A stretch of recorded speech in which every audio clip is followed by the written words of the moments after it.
here, and if this is your first time, a special welcome to you.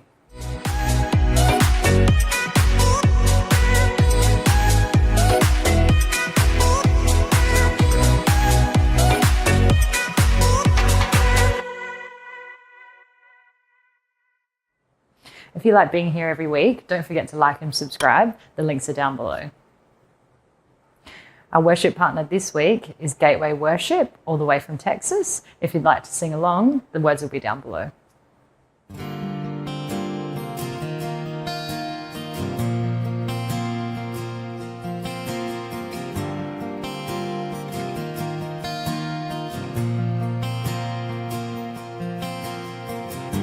You wouldn't let me stay captive. Couldn't stand to see my chains, and so you came to be my rescue, to part the waters in my way. And Jesus, you are my deliverance, from death to life, and from dark to light. Yes, Jesus, you show me what freedom is, when you call my name, and you broke my shame, 'cause you are my deliverance.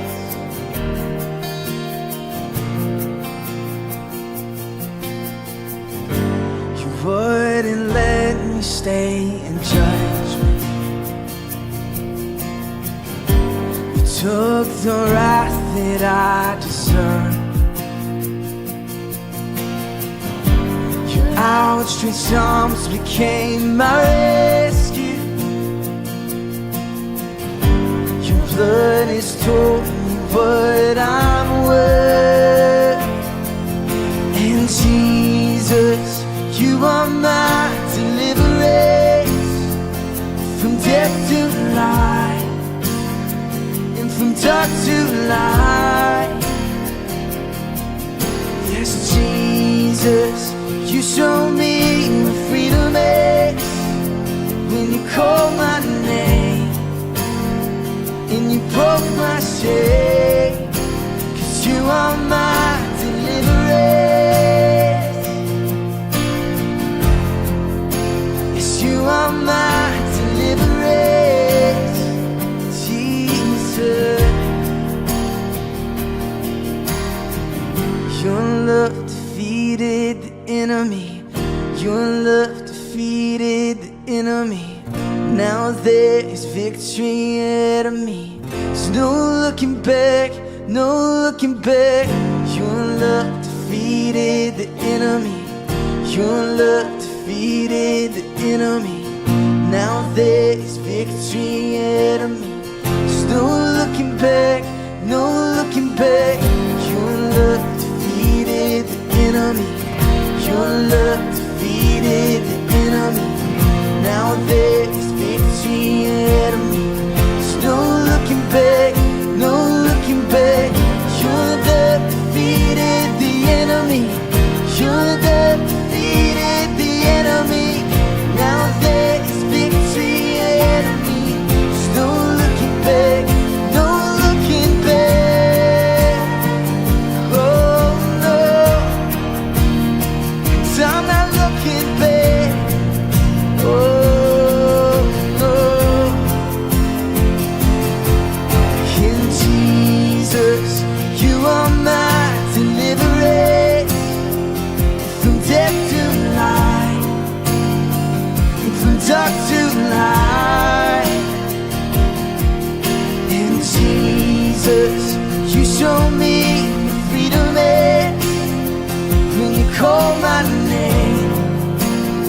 Yes, you broke my shame, 'cause you are my deliverance. Yes, you alone. You are my deliverance, Jesus.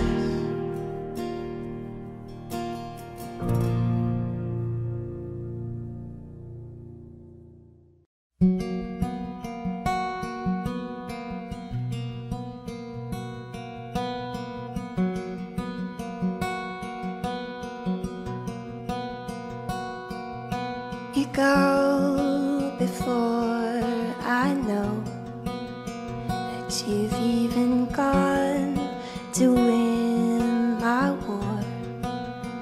You come back with the head of my enemy.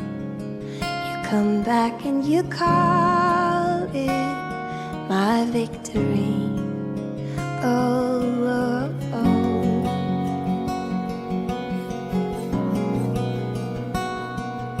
You go before I know that you've even gone to win my war. Your love becomes my greatest defense. It leads me from the dry wilderness, and all I did was praise. All I did was worship. All I did was bow down. All I did was stay still.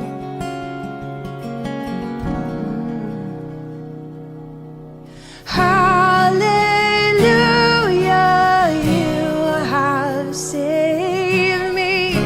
So much better this way. Hallelujah, great defender. So much better your way. You know before I do, when my heart can see to find your truth.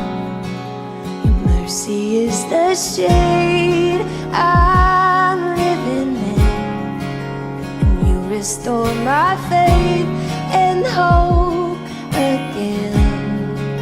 And all I did was praise. All I did was worship. All I did was bow down. All I did was stay still. Yeah.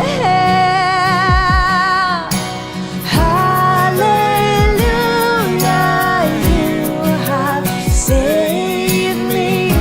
So much better this way.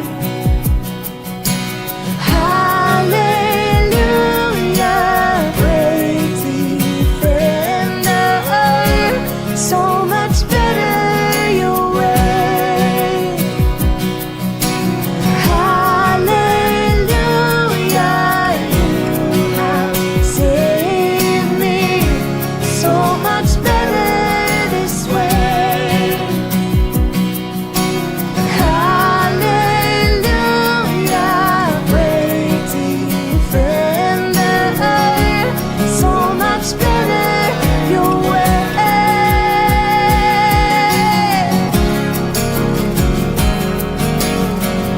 Oh, you defend me, God. Righteous, righteous and true, that's who you are. Oh,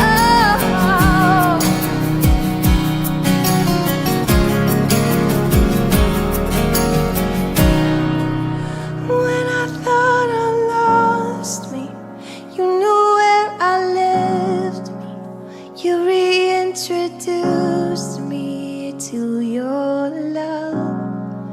You picked up all my pieces, put me back together. You are the defender of my heart. When I thought I lost me, you knew where I left me. You reintroduced me to your love. And you picked up all my pieces, put me back together. You are the defender of my heart.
You are the defender of my heart.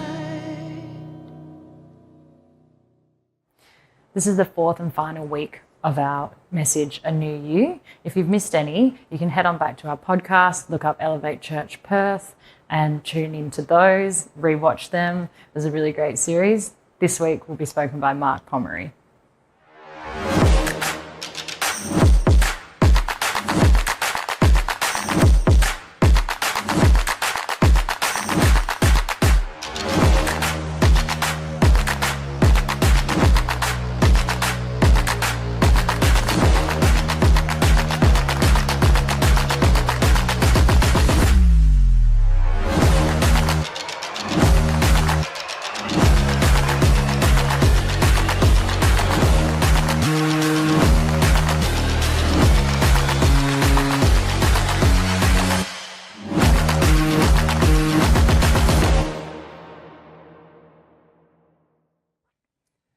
Well, hey there, Elevate family and friends. Great to have you with us today. Let me just bring you up to speed with something that you may not know about me, and that is that I am a very good painter. Now, I'm not talking about the Van Gogh Picasso style painter. I'm talking about, house painting. And the reason I know this is because over the last couple of years, I've been doing quite a lot of house painting as we've been renovating and updating our own home. And I've had multiple job offers from several of my friends and people in my sphere who themselves are in the painting industry. To which I reply, thank you, I'm very flattered, but I already have a job. But I wasn't always a good painter. In fact, the painting bit was okay. Not the first coat. The first coat is horrible. But, the second coat, and it just goes on smoothly, and you can start to see things evening up. That's the bit I loved, the finishing touches, so to speak. The bit I hated was what's known as the preparation. The preparation is filling in the cracks, is covering over any chips and holes, it's taping up the edges, it's sanding off the uneven surfaces, and it goes on and on.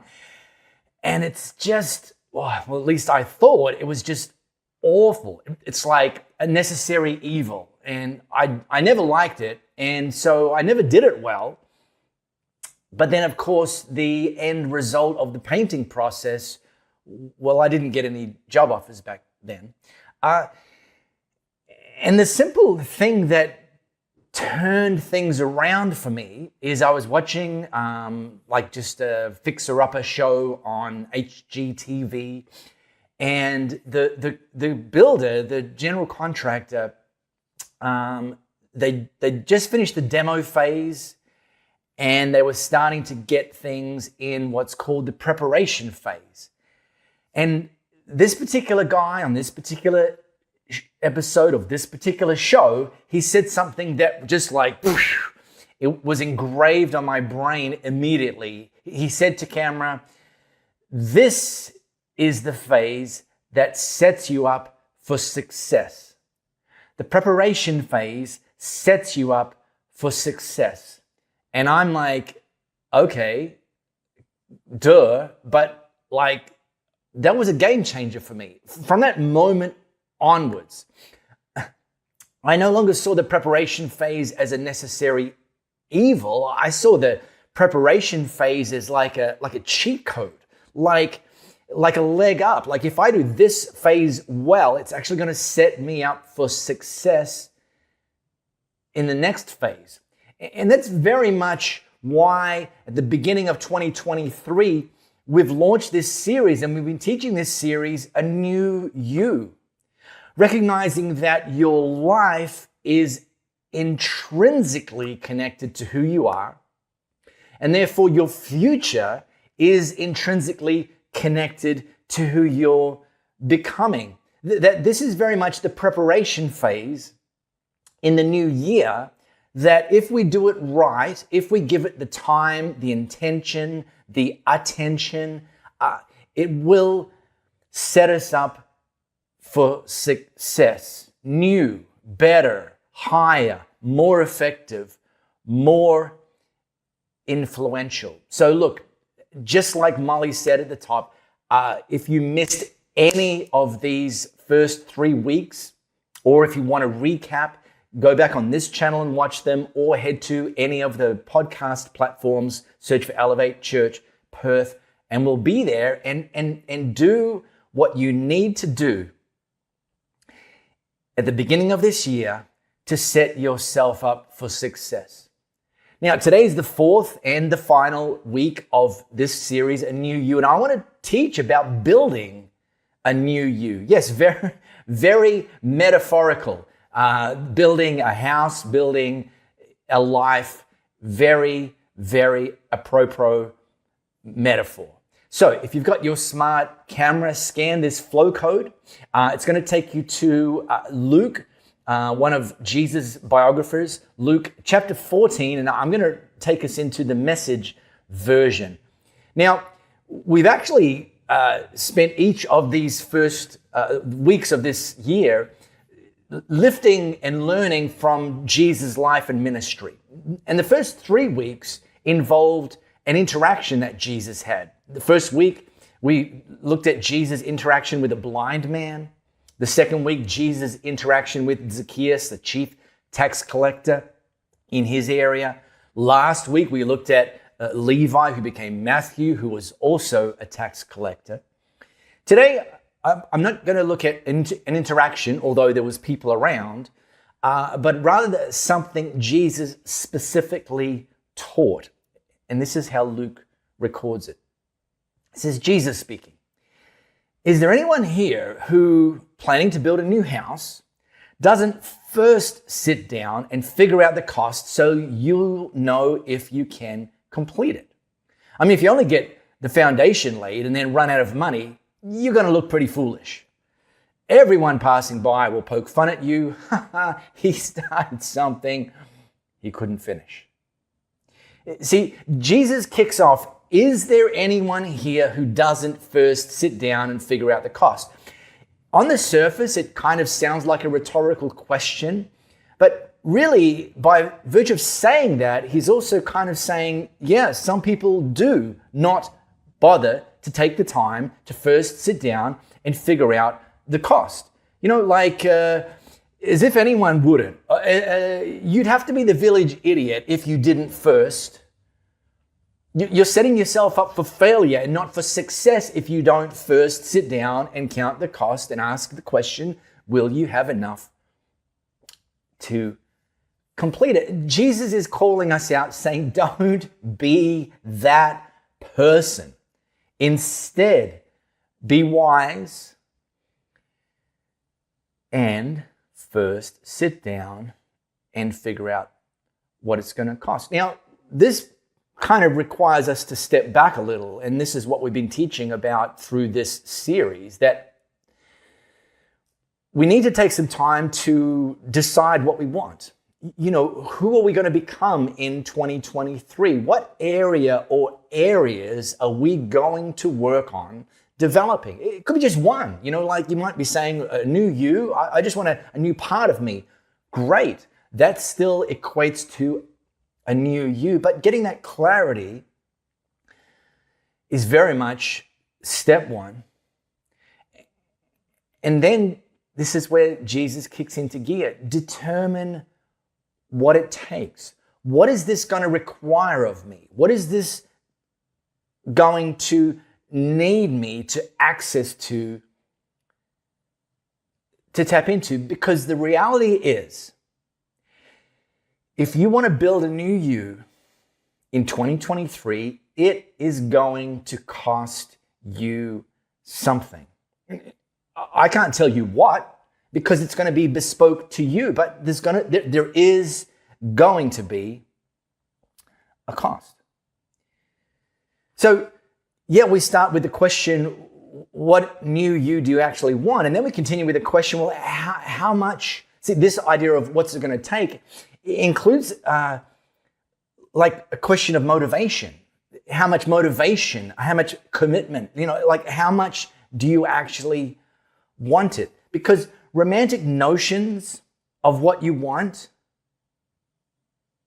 that aren't backed by commitment and dedication and determination and perseverance and endurance and resilience and a commitment to not quit when it gets hard, they remain, well, I think romantic notions might be putting it lightly. You could even be accurate to say they're just fantasies. So we need to be willing to count the cost and be willing to pay the price.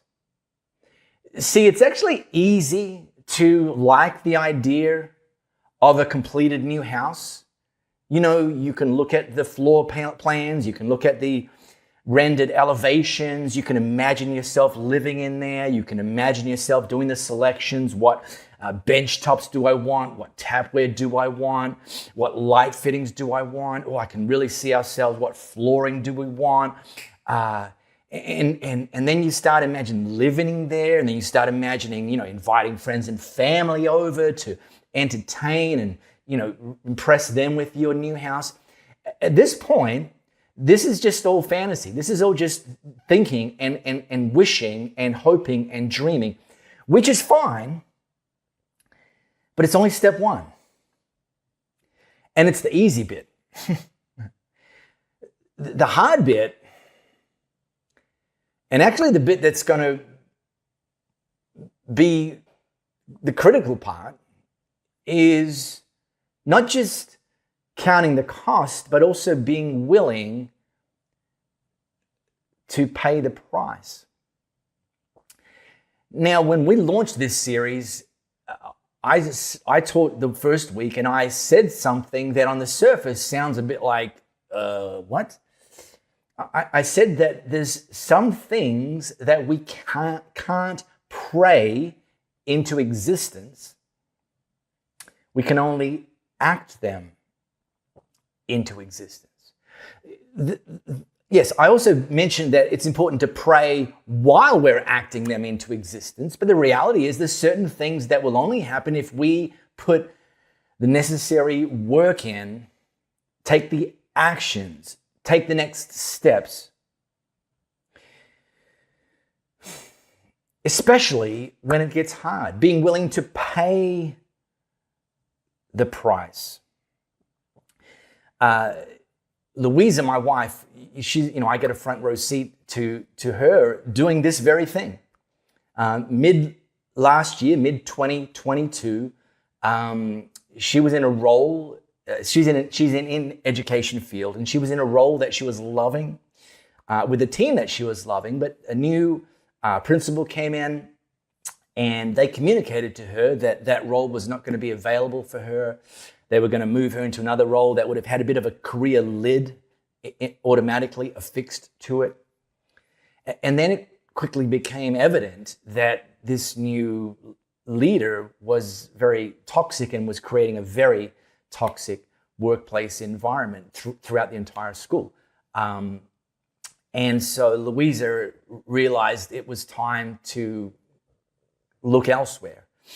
And that's good. The third quarter or term 3, term 4, term 3 and term 4, that's when schools start advertising for vacancies. And so obviously, if you're interested, that's when you start to apply and so on and so forth.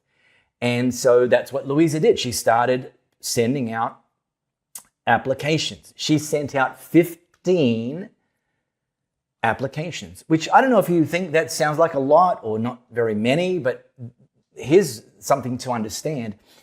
She couldn't just copy and paste, even though all the roles were like the same kind of roles at the various schools she was applying to.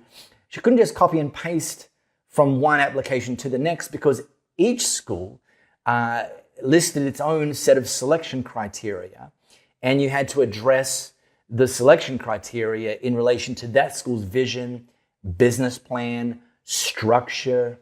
And so an application would take, on average, 10 hours, give or take.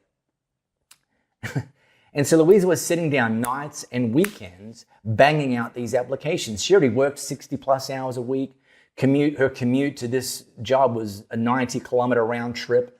But she made the time. She counted the cost and paid the price to send out these applications, 15 applications, for which she got 8 interviews. Now, interviews also required preparation, also required putting in the extra curricular work, again, to go into these bespoke settings and address these questions for this school in this context.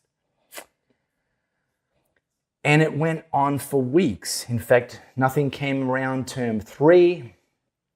Halfway through term 4, still nothing had come around. Going through applications, interviews, getting frustrated.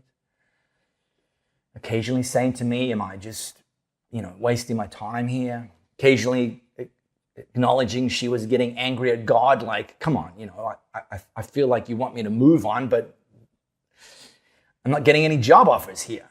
Well, okay, the story ends well because Louisa literally, with 1 week of school in 2022 to go, got offered a role in a new school.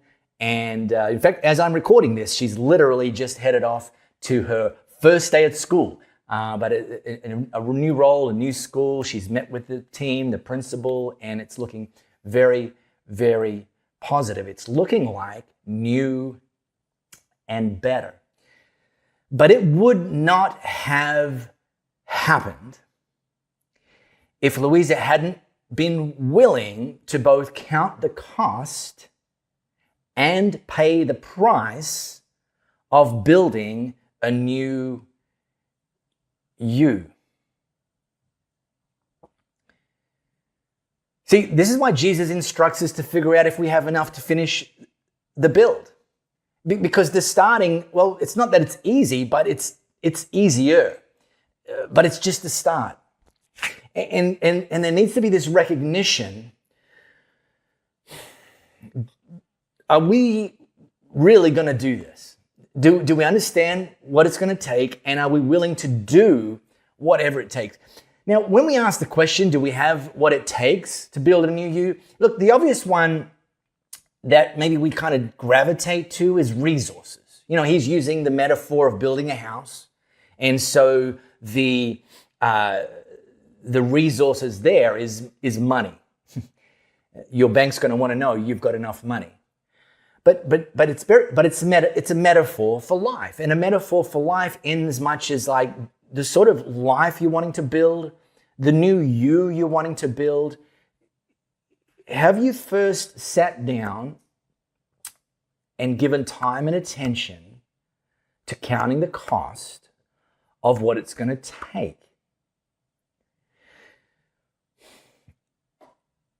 And it speaks more to things like enough desire, enough commitment, enough resolve, enough courage, enough perseverance, enough resilience, enough resourcefulness. I mean, you guys have seen the memes, gyms in January, packed to the brim, gyms in February, ghost towns. And that's an easy target. I get it. But unfortunately, that's the reality of that's the reality of too many people's approach to building a new you. Off to a great start, never finished. So it's, yes, important to count the cost. Like, determine what you want to do, build, count the cost, and then be willing to do whatever it takes, even when it's hard. Because there's a difference between wanting things and wanting the things that are going to be required to achieve them. Wanting things, the new house, the shinier, the newer, the better, the higher. Wanting the things that it's going to take, the struggle, the challenge, the discomfort, the stretching, the inconvenience. We can't simply want this without being willing to want to have to tap into this, because this is necessary to ultimately achieve what you want. There's almost zero possibility that God is just going to parachute you into the new you this year without any work, sacrifice on your behalf. And so here's my warning: don't cash in your future because you're being asked to pay a price in the present. That price that you're being asked to pay in the present will almost invariably be required for you to experience and create and build the new you.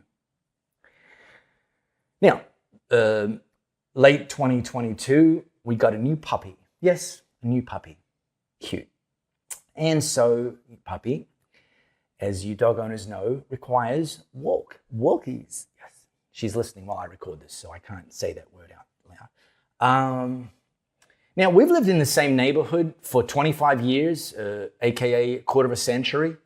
And, I thought I knew the neighborhood well, but now that we're going for these daily walks, I'm seeing things I've never seen before. One of our neighbors has a red telephone booth in their front yard. I didn't know that.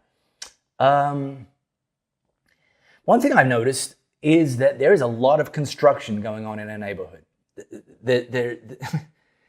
And there's houses that have been demolished in readiness for a new house to be built, so they're just like a vacant block of land. And then there's houses that are in various stages of the building process. But have you ever noticed that midway through the building process looks like worse than the vacant block? Because you've got like building waste everywhere. You've got like a skip bin. You've got a portable toilet standing out the front somewhere smelling. You've got sand everywhere. They've probably like broken the footpath. So as you're walking, you have to kind of walk around it. There's scaffolding up. There's a wonky temp fence shoved in the front. And if you didn't know any better, you could look at that building project in process and scratch your head wondering if the builder has any clue what they're doing, because this looks terrible. But here's the one person that's not asking that question, and that's the builder. Because the builder understands that building is a process. And so they're not panicking. In fact, if you were to question whether they know what they're doing, they would say to you, we haven't failed. We just haven't finished. Watch this space. I'm going to keep turning up with my team, and every day we're going to put in the work, and we're going to make some progress, and eventually it's going to be finished. And so don't miss Jesus' second warning. He warns, don't skip the step of counting the cost, which requires us being willing to pay the price. And then he tacks on a second warning. See, if you only get the foundation laid and then ran out of money, you're going to look pretty foolish, and everyone passing by will poke fun at you. He started something he couldn't finish. See, this, as you're building a new you, whilst it's in process, some people won't understand that you're not finished yet. See, they won't understand that maybe it's turned out to be harder than you first thought, but you haven't quit. They may laugh at you because it doesn't look like a straight path, a smooth path, and they're wondering if what you're doing is even worth it. In fact, they might ridicule you because they've heard you talk about this new you that you want to build, and yet it seems like it's June, July, and you're still the same old you, and that makes you look like a hypocrite. But they don't realize that it's just taking longer than they might expect it, and maybe even that you expected. But here's the thing, don't quit while people are laughing at you. Don't quit while people are making fun of you. Don't quit while people misunderstand you. Do not quit. Instead, you say to them, I haven't failed, I just haven't finished. And keep going. So, let me revisit this entire slice of Jesus' teaching. Is there anyone here who, planning to build a new house, doesn't first sit down and figure the cost so you'll know if you can complete it? If you only get the foundation laid and then run out of money, you're going to look pretty foolish. Everyone passing by will poke fun at you. He started something he couldn't finish.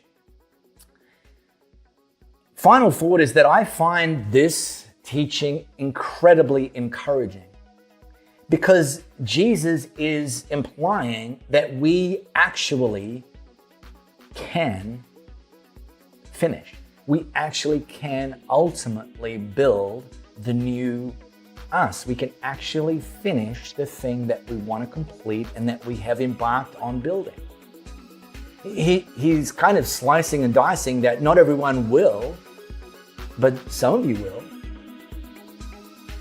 And so how about you and I being that second, newer, better category in 2023? That we had a vision, we had a dream of what we wanted to become, who we wanted to become. We counted the cost and we were willing to pay the price. And then we got busy and we did whatever it takes, and we're going to do whatever it takes until it's done.